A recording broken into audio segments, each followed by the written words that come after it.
Welcome to I plus. നമുക്ക് LPUP പരീക്ഷയ്ക്ക് physics പഠിക്കുന്ന സമയത്ത് ചില ഇക്വേഷൻസ് ഒക്കെ പഠിക്കാനുണ്ട്. അപ്പോൾ ഇക്വേഷൻസ് കാണാതെ പഠിക്കുന്നതിന് പകരം നമ്മൾ ആ കറക്റ്റ് ആ ഒരു കൺസെപ്റ്റ് മനസ്സിലാക്കി പഠിച്ചു കഴിഞ്ഞാൽ നമുക്ക് വളരെ ഈസി ആയിട്ട് ചോദ്യങ്ങൾ പ്രത്യക്ഷപ്പെടുന്ന സമയത്ത് ആൻസർ കണ്ടെത്താനായിട്ട് കഴിയും. ചിലപ്പോൾ നമുക്ക് ഇക്വേഷൻ തന്നെ ഒരു പല രൂപത്തിൽ അങ്ങോട്ടും ഇങ്ങോട്ടും മാറ്റി മറിച്ചൊക്കെ ഇട്ട് ചോദിക്കും. അവിടെ ചെന്നിരിക്കുമ്പോൾ എന്താണ് ഒരമ്മ വെറ്റ അളിയന്മാരെ പോലെ ഇരിക്കും 4 ഓപ്ഷനും. അന്നേരം കൺഫ്യൂഷനൊന്നും വരാതിരിക്കണമെങ്കിൽ കൃത്യമായിട്ട് നമ്മൾ കൺസെപ്റ്റ് മനസ്സിലാക്കി പഠിക്കണം. അപ്പോൾ നമ്മൾ ഫിസിക്സിൽ സ്ഥിരമായിട്ട് ചോദ്യം ചോദിക്കുന്ന ഒരു ഇമ്പോർട്ടൻറ്റ് മേഖലയാണ് ആവർത്തനം. എം എന്നുള്ള ലെറ്റർ വെച്ച് നമ്മൾ അതിനെ റെപ്രസെൻ്റ് ചെയ്യും. എന്താണ്? മാഗ്നിഫിക്കേഷനാണ് ആവർത്തനം. എം എന്നുള്ള ലെറ്റർ വെച്ച് നമ്മൾ എന്ത് ചെയ്യും? അതിനെ റെപ്രസെൻ്റ് ചെയ്യും. അപ്പോൾ അതിൻ്റെ ഇക്വേഷൻ എങ്ങനെയാണ് വരുന്നതെന്ന് നോക്കാം.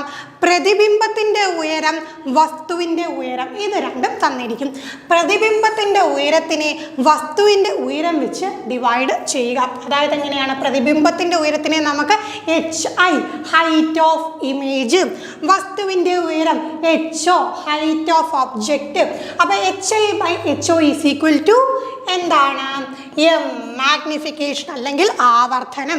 അപ്പം നോക്കിക്കേ, ഈ HIക്കും HOയ്ക്കും യൂണിറ്റ് ഉണ്ട് അല്ലേ? ഒരു വസ്തുവിൻ്റെ പ്രതിബിംബം ആവട്ടെ അല്ലെങ്കിൽ ആ വസ്തു ആവട്ടെ, അതിൻ്റെ ഉയരത്തിനെന്ന് പറയുമ്പോൾ നമുക്കൊരു യൂണിറ്റ് ഉണ്ടല്ലോ. ഇപ്പോൾ ഫോർ എക്സാമ്പിൾ നമുക്ക് സെൻറ്റിമീറ്റർ എടുക്കാം.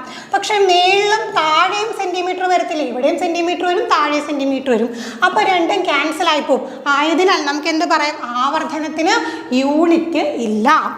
പിന്നെ നമ്മൾ അറിഞ്ഞിരിക്കേണ്ട കാര്യം എന്ന് വെച്ചാൽ ബേസിക്കായിട്ട് നമുക്ക് മാത്സ് അറിയാമെന്നുണ്ടെങ്കിലും എം ഗ്രേറ്റർ ദാൻ 1 കൂടുതലാണെങ്കിൽ നമുക്കറിയാലോ, ഭിന്നസംഖ്യകളൊക്കെ നിങ്ങൾ പഠിച്ചിട്ടുള്ളതാണ്, ഫ്രാക്ഷൻസ് പഠിച്ചിട്ടുള്ളതാണ്. അപ്പോൾ തീർച്ചയായിട്ടും എം ഗ്രേറ്റർ ദാൻ 1 വന്നാൽ പ്രതിബിംബം വസ്തുവിനേക്കാൾ വലുതായിരിക്കും. എം ലെസ് ദാൻ 1 ആണെങ്കിൽ പ്രതിബിംബം വസ്തുവിനേക്കാൾ ചെറുതായിരിക്കും. ഇത് ഞാൻ ഇങ്ങനെ പറയുന്നില്ല, നിങ്ങൾക്ക് ഓർത്ത് വെക്കാൻ എളുപ്പമെന്ന് വെച്ച് കഴിഞ്ഞാൽ നിങ്ങൾ ഇവിടെ നിന്ന് വാല്യൂ ഇട്ട് നോക്കാം. ഇപ്പോൾ തന്നെ ചെയ്ത് നോക്കണം, വാല്യൂ ഇട്ട് നോക്കുക. അപ്പോൾ പ്രതിബിംബത്തിൻ്റെ ഉയരത്തിനും വസ്തുവിൻ്റെ ഉയരത്തിനും എന്ത് ചെയ്യുക? നിങ്ങളൊന്ന് വാല്യൂ ഇട്ട ശേഷം HI/HO ചെയ്ത് നോക്കിയിട്ട് എന്ത് ചെയ്യാം?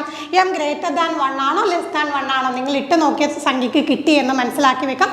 അങ്ങനെ പഠിച്ചു വെച്ചാൽ ഒരിക്കലും നിങ്ങൾ ഈ കൺസെപ്റ്റ് മറക്കില്ല. മറ്റൊരു ക്ലാസ്സുമായി വീണ്ടും കാണാം. Thank you.